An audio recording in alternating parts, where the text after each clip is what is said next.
Hello mga guys, kumusta po kayo dyan?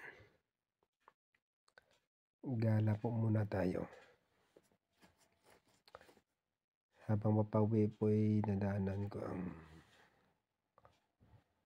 dito, parang piyesta.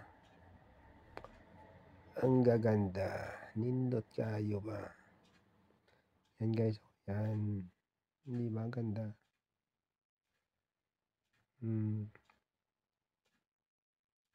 Tapos yan pang isa, may trampa sa unahan. Kita nyo yun guys, tram yun. Ganda talaga dito sa Ostende.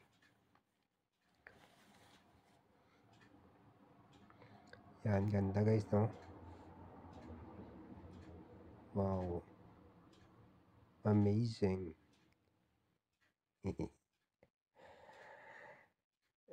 Parang piyesta. Piyesta talaga siguro. Kaso lang gabi na eh. Mag alas 7 na ng gabi. Pero maliwanag.